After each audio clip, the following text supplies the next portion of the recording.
Um, our prayer requests are going to be conducted by Brother Vince Ford. So those here in person, please give your prayer cards to Brother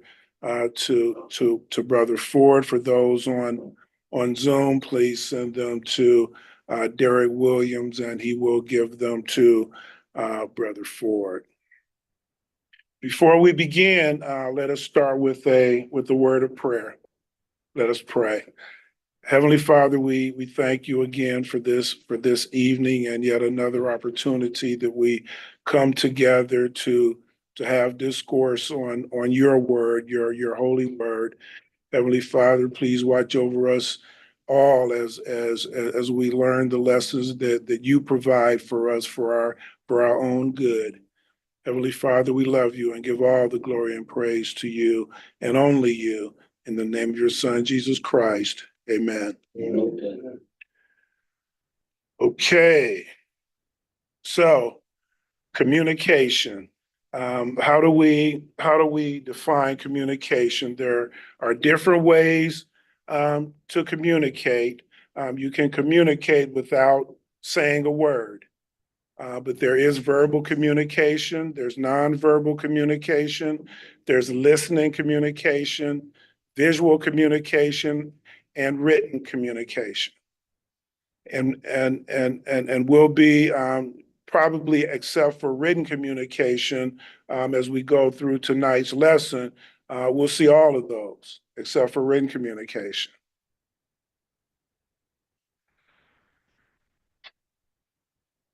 So what is communication? And there are different definitions of different definitions of what communication is, and some of them are set forth on the slide. Communication is an act of giving, receiving, and sharing information through verbal and nonverbal methods.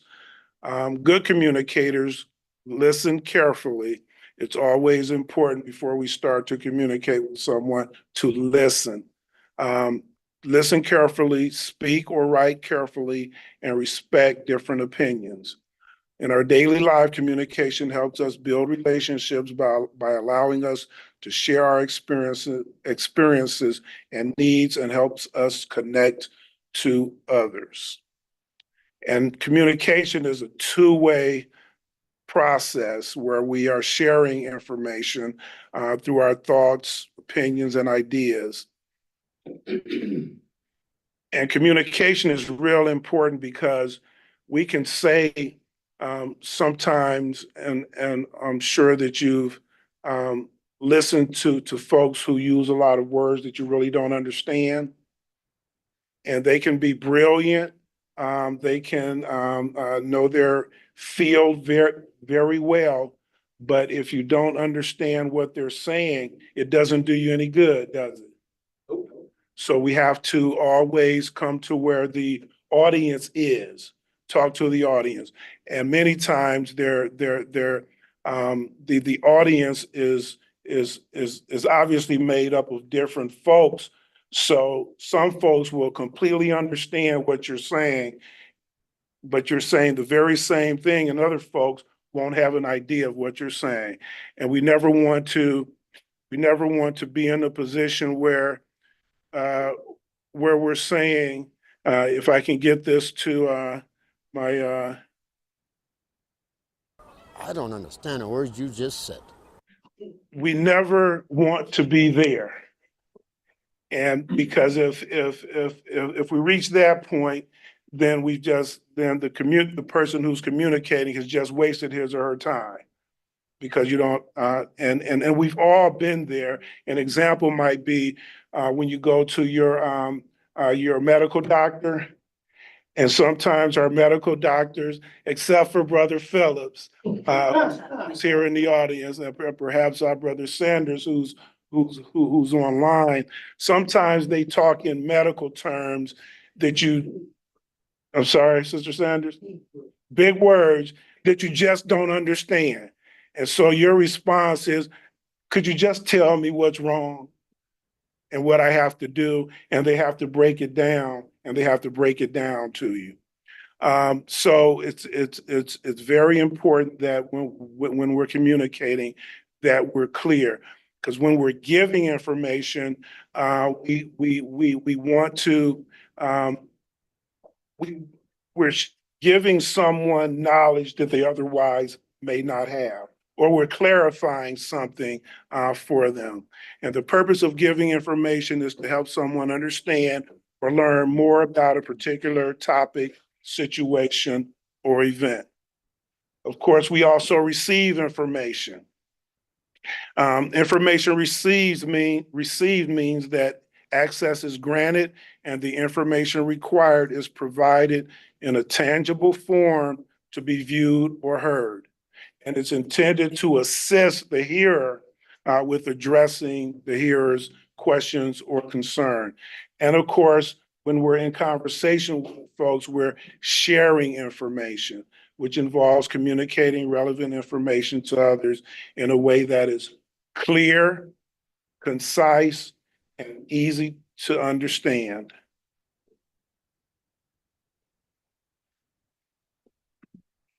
Oops. Okay, so we need to listen carefully. Truly listening requires effort because if you're conversing with someone, and I'm sure everybody has been in this situation where someone is going on and on about something, and some may be even thinking that now. But the only thing you're hearing is blah, blah, blah, blah. I hope this person gets done soon. So listening requires focus and concentration to truly understand. And the way that we need to ensure that someone is understanding what we're saying is for verbal feedback. And so if it's sometimes you recognize that people are not understanding what you're saying.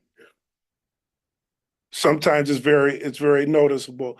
But one fault that many of us have is we give the pretense that we do understand. And when we do that, we're just hurting ourselves because you walk away and that person believes that you truly understand what they were saying. And it was actually good advice for you, but you didn't understand a word they said, but you gave the impression that you did. And good communication is, it has to be done verbally and in writing. Some people verbalize better than they speak. And that happens in every aspect of our lives, whether here in church, in the church building, or at the workplace, or when you're conducting business, personal business.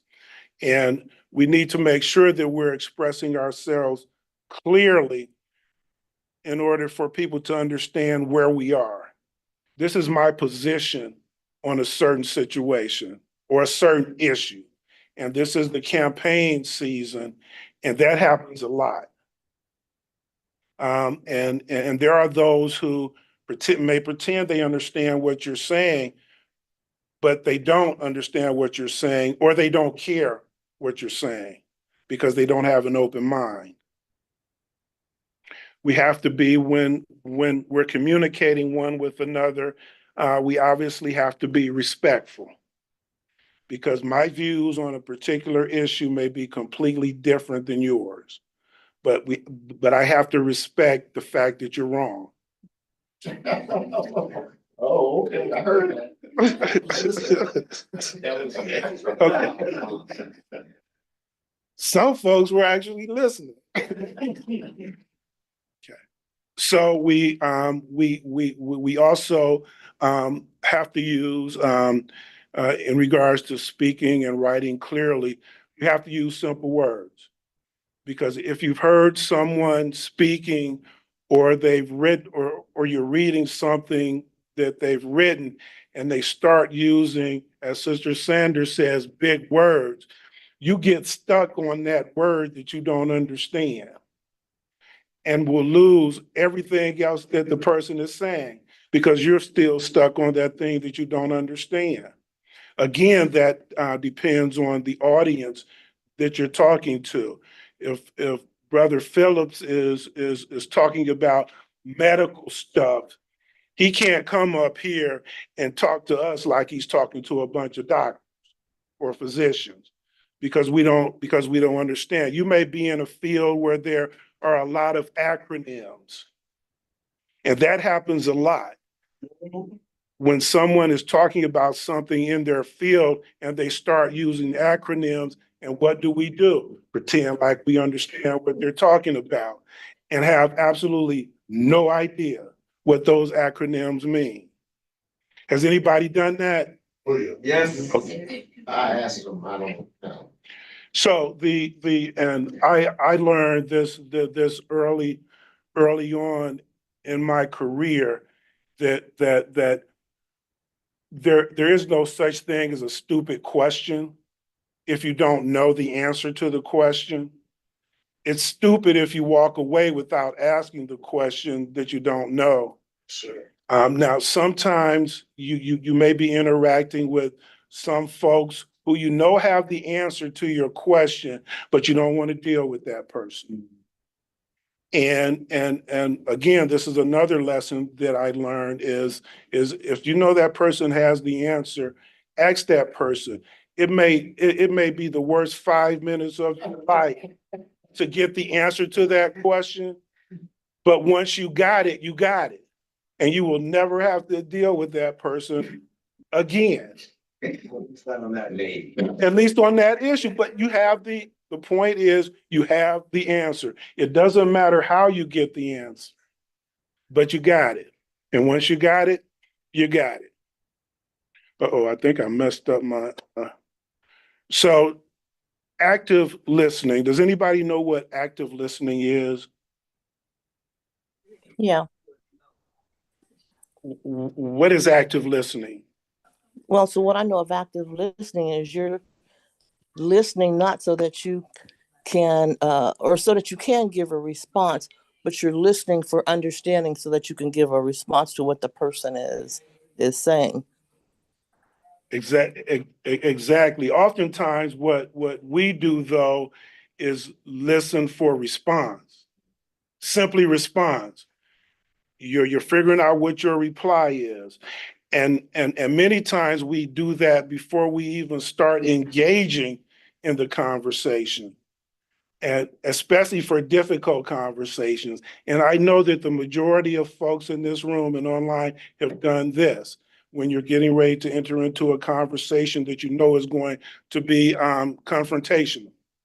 What you do, what we do, because I've done it too, is okay, he's going to say this, and then I'm going to reply like this. And then he's going to say that, and this is going to be my response, and I win. So, Brother Barnes, active listening also has to do with understanding. And so, a lot of us that are of a certain age have come through this in our careers. So, when you active listening, so the way that you know that you understand what a person is saying to you, you have to repeat it back to them. For example, they're talking to you, and then what you say is, okay, so what I hear you saying is, and then you repeat back to them what they said to you, and that shows that you understood what was being said. So that way you're not waiting for them to finish talk so you can jump in with an answer and you don't even know what they said. Right. That's part of active listening. Um, and sometimes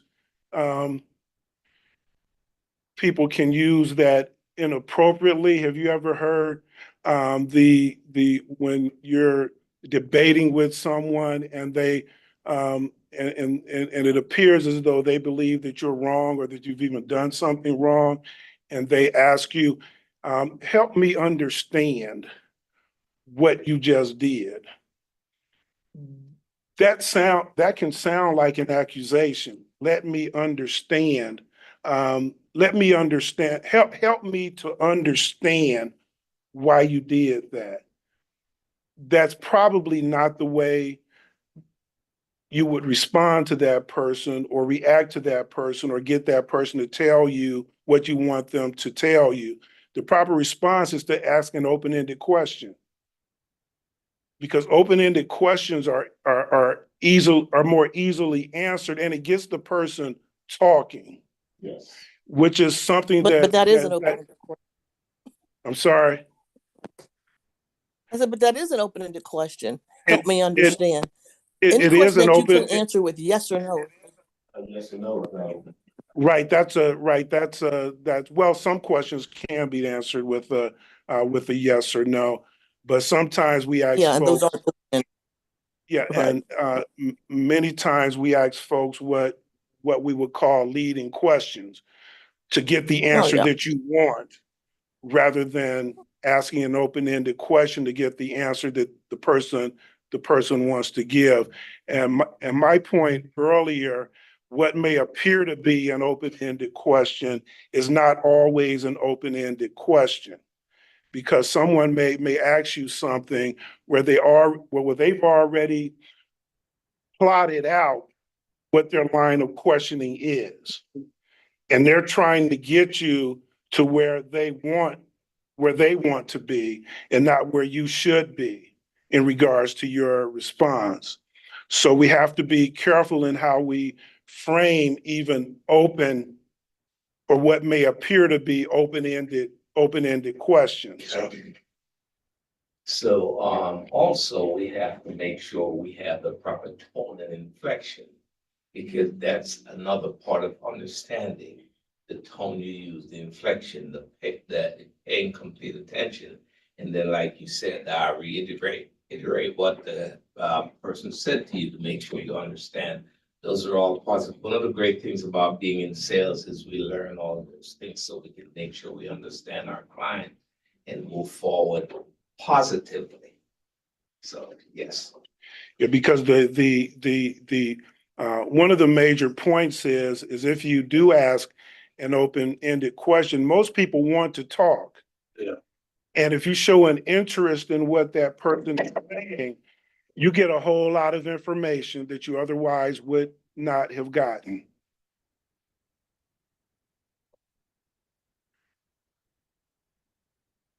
And we always have to approach our communication one with another,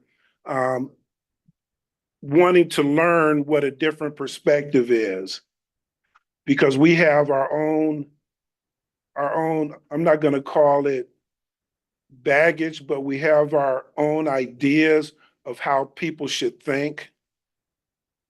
And if they don't think the way we think, then we automatically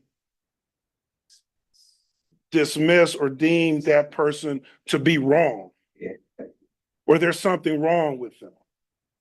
When you can set two people, give two people the same piece of information, but because of their perspectives, they'll give you totally different responses. And neither one of those responses are wrong, because it depends on where that person is and what that person's experience and background is.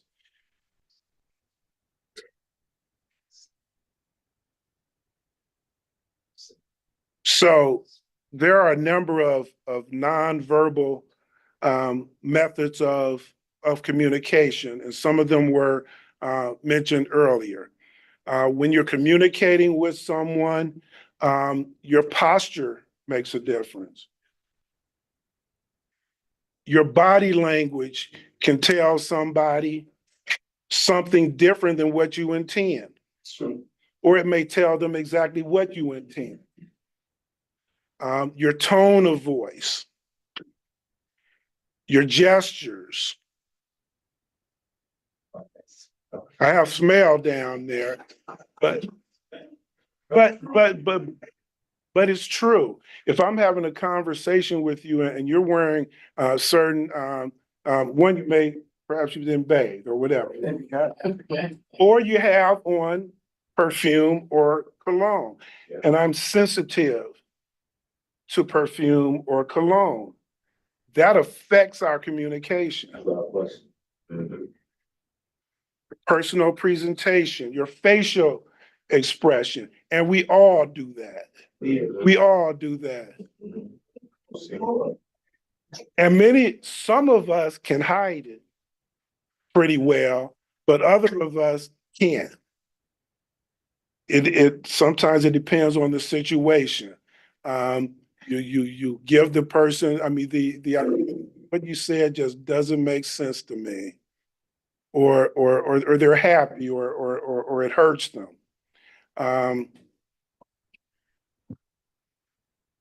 Blinking. Everybody has a tail, first of all. Everybody has a tail, whether you know it or not. If you're conversing with someone and you're talking about something, whether you're telling the truth or a lie or how you feel, everybody has a tail. It's just a matter of can others figure out what your tail is. What are you doing, Brother Ben? Right. And if you're in the, I mean, law enforcement does it very well, but they think they do it very well when they're interviewing or interrogating a person by how that person is talking, the inflection in their voice, whether they're blinking. Some people will, if depending on how long you may have known me, there are certain things that I may do that you have figured out where, well, he left this conversation mentally a long time. If someone, I mean, and it may be blinking, it may be folding your arms, it may be putting your hand to your temple, or it may be putting your head down, taking a deep breath, but everybody has a tail. And there are those who communicate loudly and some who communicate softly. There are some, regardless of what the communication is or the conversation is about, they talk loudly. Have you ever been in a restaurant or something or anywhere where some people at the other table, you can hear their entire conversation, or at least one person's what one person is saying. And then there are other folks where they speak softly. Well, what'd you say? What? Does anybody know anybody like that? Yeah.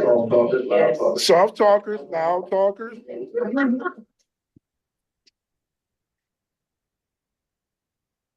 Okay, being a good a good communicator can work wonders.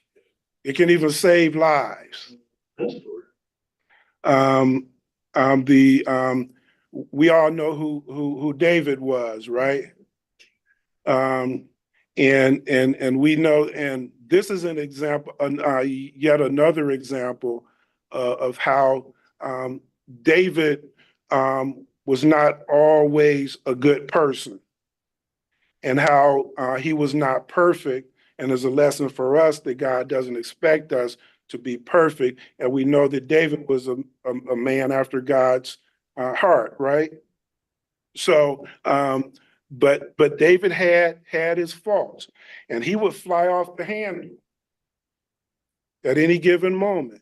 And there's a story when David was on the run from Saul, and while he was in the wilderness, they were in need of supplies and food, and David's men asked Nabal for food and supplies. And Nabal was very rich. Here it says he had 1,000 goats and 3,000 sheep, but he was mean and wicked. And in fact, he insulted David's men and refused to help them. And David intended to kill. Is it Nabal or Nabal? Nabal. All right. Nabal. So David intended to kill Nabal and his servants and his entire family. David commanded his troops. He said, each of you strap on your sword. So 400 of his men are prepared to attack Nabal's home. Shortly before, what happened was Nabal's wife, Abigail, went into action. And she knew she had to calm things down. And she knew that if things were not made right, she was also going to be killed. So she went in. So she went into action. Shortly before Abigail did what she did, David had been worked up because what he had done was he was actually protecting Nabal's land against attackers. So in his mind, I've done all this, and this man who is rich won't give me food and supplies. And so what Nabal was doing was he was paying back evil for good. He had been protected. And so David said, may God deal with me, be it ever so severely, if by morning I leave alive one male of all who belong to him. We're going to kill some folks. So Abigail, in her wisdom, went out, put some food. Oh, she put a lot of food on the. She packed a lot of food to take to David and his men, and she went when she arrived. She said, please pay no attention, my lord, to that wicked man, Baal. She's talking about her husband. He is just like his name. His name means fool. So, and this is just for the wives in the group. Have you ever had to do something like that because your husband did something crazy? No, nobody's willing to. I just, open communication includes being honest. It's fine, crazy. Okay, so we know that Nabal's family and his servants were saved through her actions. Her ability to communicate and calm David, much like the same manner that he calmed Saul on many occasions.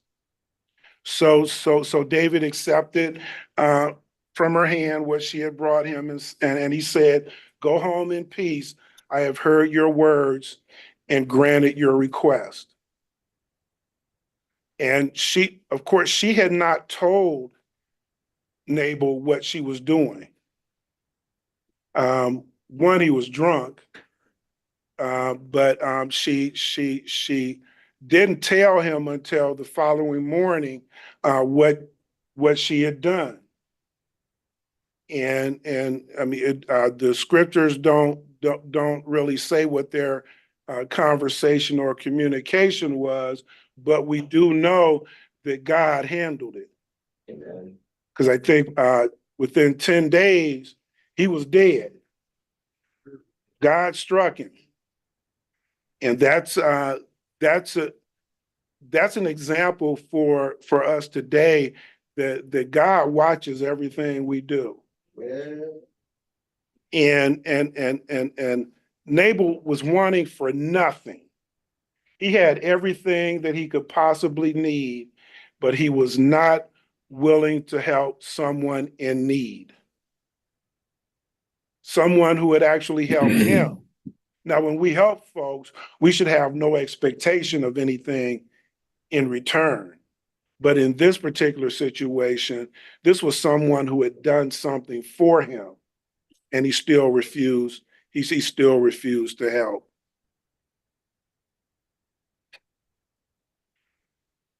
So communication is a connector. It's an opportunity for us to teach others, but it's also an opportunity for us to learn from others. We want to, whenever we're conversing with someone, it should never be about me doing all the talking. That's not a conversation. Because I'm sure that some of us do know folks who like to talk about themselves. If I'm conversing with you, my goal is not to hear myself talk about me. My goal is to get to know you and to learn more about you.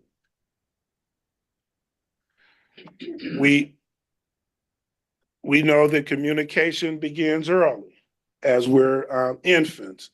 Now, here's something that I've never understood. You have an infant who may be 6 months old, 3, 4 months old, and someone is visiting, and they pick up the kid and start talking to the kid. But they're not talking in complete sentences.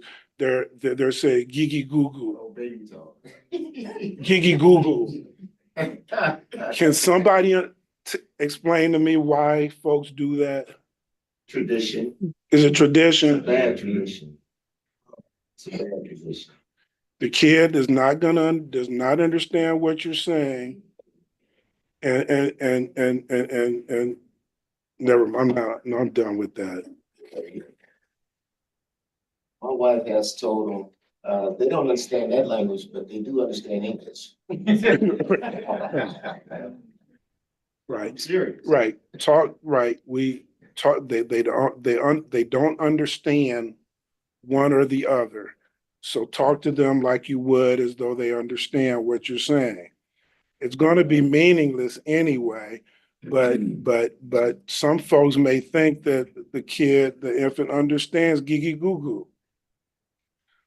So communication also comes from we learn communication from family, because that's the first group of folks that we're around. And do as we get older, and I'm talking about 40s, 50s, 60s, 70s, and upward, do we find ourselves saying the same things that our parents said that we were growing up? Because we learned that method of communication when we were. Some folks have the ability, and we should. It's a sort of a skill. Depending on your audience, you talk a certain way. Because when I go back home with family, my conversation with certain groups, I cannot be as articulate as I am with other groups. I have to talk in a certain manner and can't. You know what I'm talking about. You gotta know your Okay. audience. Right. Know your audience. You have to know your audience, because if you don't, one, they may not even understand what you're saying, but two, they'll think a certain way about you. And you never want that with family. You want family to understand who you are and where you are. And so we need to understand that as Brother Wynn just said, we have to know who our audience is, and family members are our audience. So what happens? Do we have? Can we picture families, or do we think that it's commonplace for families to sit down at dinner and nobody will ever look at their cell phone? So is it commonplace? Yeah, It was. Not now. Used to be. it's at some point. Yeah, because I mean, I didn't have a cell phone until I was my first professional job. in my 20s. And our kids now have cell phones when they're 7, 8 years old. Oh, 2 and 3, brother. Stephanie, one of the things Shelby and I do when the family comes over, we express that we don't want cell phone at the table when we're sitting down. And if you have to, then you can get up and go use it, but not here. So it's a standard that you have to set in your home. And, you know, whenever you get together in certain standards, like last week you said there has to be boundaries. And so if we continue on those paths, then we can, you know, have some very good communication in particular event if we set that boundary and standard. And has anybody ever been in a conversation with someone and they start looking at their cell phone? Have you ever been that person? If you have you ever been in a conversation with someone and your cell phone rings and they're in the middle of a sentence and your cell phone rings or you get a notification and you look at it? That's just as rude. That's true. Like you sit there in worship service and your phone rings and you get up and start talking. Yeah, I've seen that. It happens. But we have to be careful that's how that's part of communicating to the most. When you're in a conversation with someone, who is the most important person in the room? That person that you're talking to. And that person should have your undivided attention. And if they don't, they feel a certain way. And how do we know that? Because if you're that person, you feel a certain way. Wow, I'm not that important that you're doing this, that, and the other thing. Now, the stats say that 97% of Americans now own cell phones. 97%.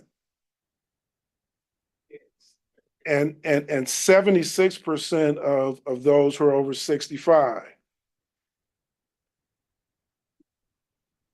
So we love our phones, and we can't. Has anybody ever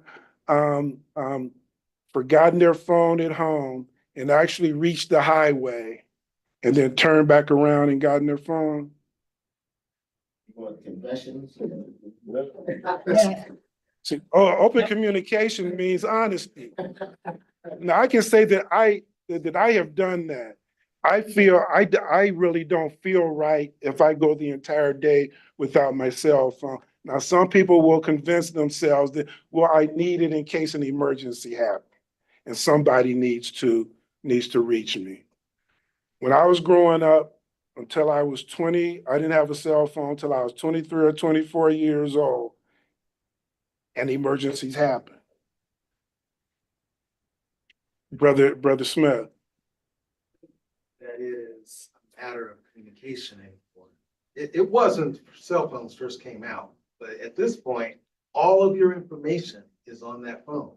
Your payment information, your some of us, and I'll be the first one to tell you, I could not dial Jacqueline's number without my cell phone. I don't know. There's so much on that phone that, yeah, we kind of need to go back home and get that. We need that. Yeah, it's a crutch that but we've made that ourselves. True. We've done that. But the other thing that I wanted to say about your picture, yes, both of these show a bunch of people looking at their phones.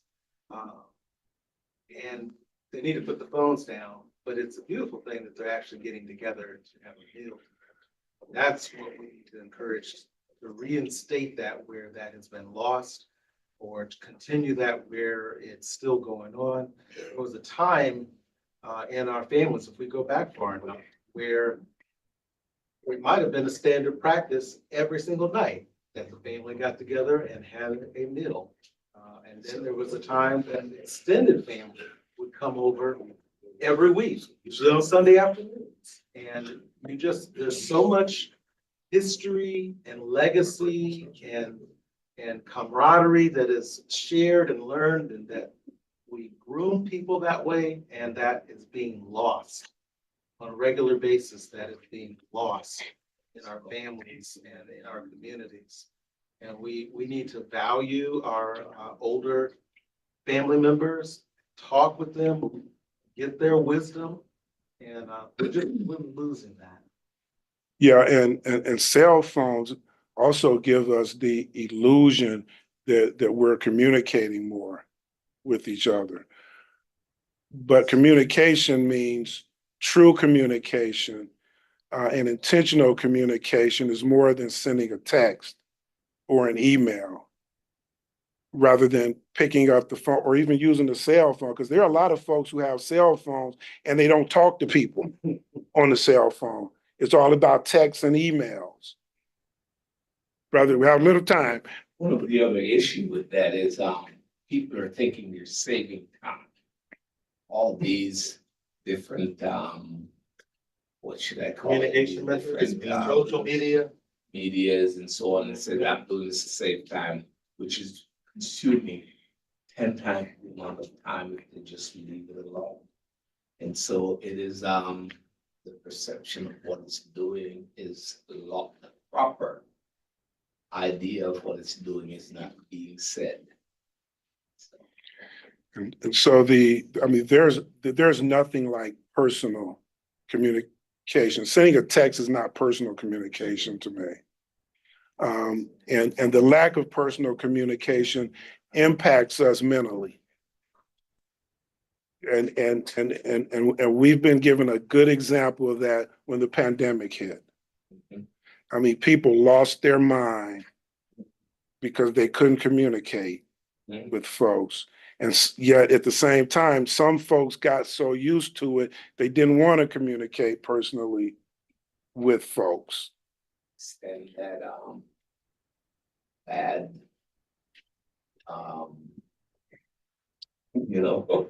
But I gotta offer an alternate perspective, and the alternate perspective that I have is that even though there are some challenges with the, I guess original, I don't wanna call it good or bad, but the original form of communication, I think in the grand scheme of things too, I've seen the benefit of, excuse me, the ability to communicate on a mass level within an instant, right? There's, like I think about the times where like when I was in school during the day, and I really needed some encouragement, sometimes it's like hard, right? You're in high school, you're in college, things like that. But now I know I can send my son a text message, right? Like a scripture that I come across or, something along those lines. And I think that in some regard, it's all communication, right? I think just the more communication we have, the more people get an opportunity to communicate the way that they want to communicate, which is challenging, right? Because even as me and my brother are 9 years apart, and like you talk about sending a text message, it could be something really important, and he'll text it to me, and I'm like, bro, because it's hard to gauge. You can't gauge phone, you can't gauge any of these various things, and so, but I also look at my children, and it adds a different flair to parenting, because now that's another thing that you have to steward, how your kids communicate in a virtual space. Temptation is different in a virtual space, right? But those biblical principles are still the same. And I believe that if we can get to a place where we can utilize those biblical principles, those godly characteristics, even in that vein, it can add a sense of positivity to it. Yeah, So and it's balance. Yeah, right. It's certainly a useful tool, Yes, it is. but that's all it is a tool. It's not a substitute. Sometimes we use it as a substitute for that one-on-one or that personal contact or personal communication. And that's when it goes awry, because you can have, and I've seen it both in the office and out in the world, where people are within feet of each other and they're communicating text. Yep. They're texting each other. I mean, sometimes it's because they don't want anybody else to know what they're talking about. So there's no absolute in any of this. There are reasons that people do certain things, and some of them are even good reasons, but it should never be a substitute for me having a one-on-one conversation with Brother Bant. So, okay, here's some scriptures regarding communication. Ephesians 4:29. Do not let any unwholesome talk come out of your mouths, but only what is helpful for building others up according to their needs, that it may benefit those who listen. Proverbs 12:25. Anxiety weighs down the heart, but a kind word cheers it up. Sometimes just saying hi or good morning to someone will lift their spirit. Proverbs 12:18. The words of the reckless pierce like swords, but the tongue of the wise brings healing. We should be careful how we talk to folks. Psalm 141, verse 3. Set a guard over my mouth, Lord. Keep watch over the door of my lips. Again, we ask open questions for understanding and not for a quick response, not to reply or better yet, to as a retort to what someone says, which oftentimes we do. Proverbs 15:1. A gentle answer turns away wrath, but a harsh word stirs up anger. And we know that some folks can say some crazy stuff that gets us boiling. But a kind word, even in the face of someone who's angry, one, it helps you, but it helps that other person. In some industries, it's called de-escalation. We all need to learn that. Yes. But oftentimes, because of where we are at that moment, and I've said it over and over and over and over again, in our mind, we say, not today. And we've all had that moment.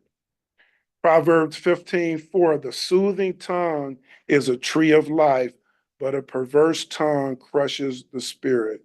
We can crush people with what we say. Brother Williams, did you?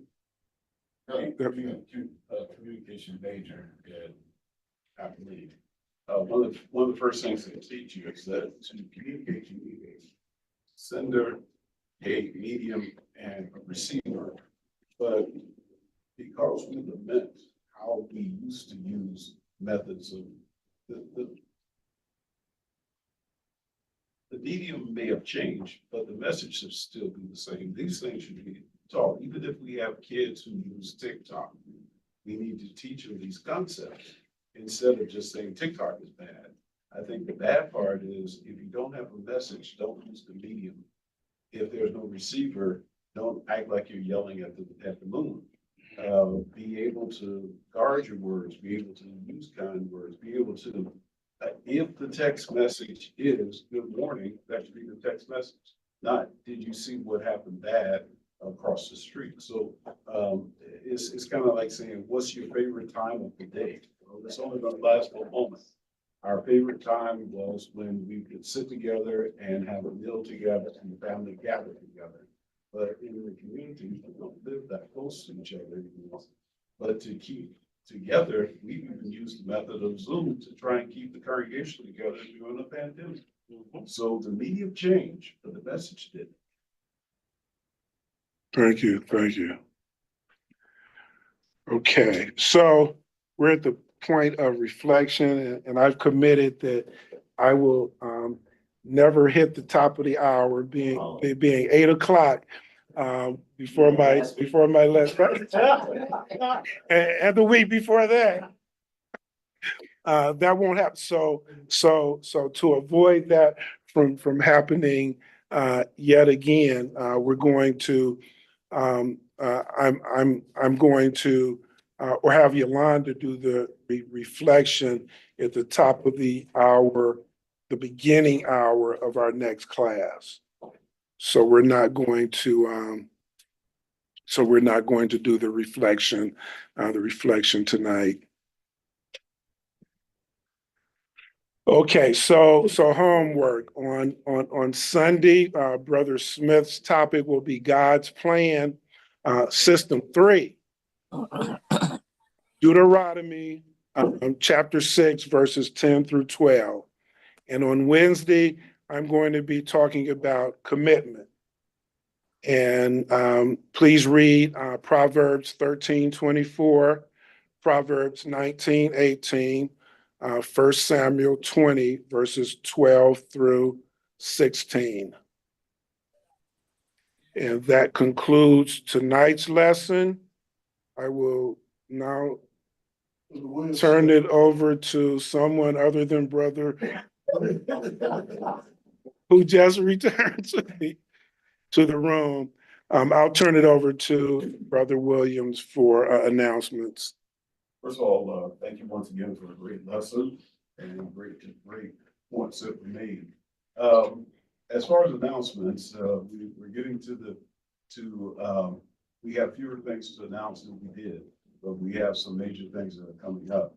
Brother Ford, can you share with us any more on the 90th? Yes, please. So 90th, we have some pretty cool things squared away for you.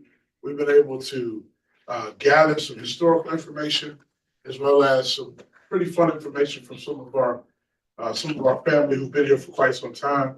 So shout out to our tech team for working so hard on that. Also, I just want to let you know that like if there's an ad, a business ad or something like that you would like to submit and or be a sponsor in any type of way, please check your email. I've sent both of those out via email. You can reach out to me if you did not get that. Shoot me a text message or call my phone. So that we can get that squared away. That's due by the end of the month. Also, if you haven't registered for the luncheon, please do so. We will have it set up on Sunday to where those of you who aren't able to do it online will have it readily available to get some information from you so we can capture that so that you have a seat. So we have seating for 200 and we're about to eclipse that 100 mark the last I checked on registration. Also, if you are able-bodied on the 8th of November and you can help with setup, please let me know. We'll be here at the building 6 to 8 p.m. that Friday on November the 8th. And then also break down after the luncheon on Saturday. And so please, if you plan on coming, please register. If you're not sure, find out when you're sure, then register, because we don't want to keep somebody out who wants to come because of poor planning. Also, with that said, there was another email that went out. I know there's a lot of announcements, and I'm sorry. But there's another email that went out. Gray Road's homecoming services is this weekend. They have a Voice to Men conference at the church beginning at 9 and they'll end around lunchtime. And then they'll have worship service the following day. So I know it's short notice, but that email did go out. If you are available on Saturday morning and you want to travel down to Cincinnati, please, by all means, please do. And as far as any other announcements, I'm actually doing a Voice to Men conference here in Columbus. Wow. So I would not be, and my son has a playoff game that evening. So I will not be in attendance. Tonight. Yes, thank you, Brother Lynn. So we are hosting the restorative practices training the next 2 days here at the building. Columbus City Schools is putting it on. But if you can stick around after class tonight, just need about 25 chairs set up and 3 tables in the auditorium. So if you can hang around and kind of turn some chairs around in a circle, for me tonight, that'd be great. I think that covers everything. Any other announcements? I saw you had a slide up, and we have some birthdays to announce. Man, I wish I could pronounce this name. Tejanique Nelms, birthday was on the 13th. Elliot Williams' birthday was on the 14th. Al Coleman's birthday was on the 15th, along with Sophia Williams, celebrating her first year. It was on the 15th. Brother Jimmy Bell's birthday is today. Jackie Flowers, happy birthday if you're listening. And her birthday is today. Terry Wallace's birthday is tomorrow on the 17th. Yes. And Arlenique Clooney, birthday is on the 19th. So to all celebrating birthdays, we hope that God bless you with many more. And I think Brad Burke's birthday was also on the 14th. Oh, last week? Okay. At this point, we are going to open up for prayers. If there are any prayer requests in the room, go ahead and state those. We have received one or two over Zoom, but I'll monitor that if any more comes in. Prayer requests? Prayer Thanksgiving, my mom made it back safely from Africa. actually, I do have a prayer request. So my mom, 99 years old, fell and fractured a bone in her back. Oh. Would you please pray for our comfort and healing? And her name is Daphne. Also, the contingent that's over in South Africa asked for continued prayer. They're having a great time over there, and I think they're headed back in South Africa. the weekend or something. I think they're back on the 18th. Yes, so keep them in prayer. That's pray for our second son. He's getting married on Friday. So, pray for him, his fiance. I'm not sure he hasn't been here as much as the oldest son has, but, pray for him and, appreciate that lesson on communication. I'm gonna leave it.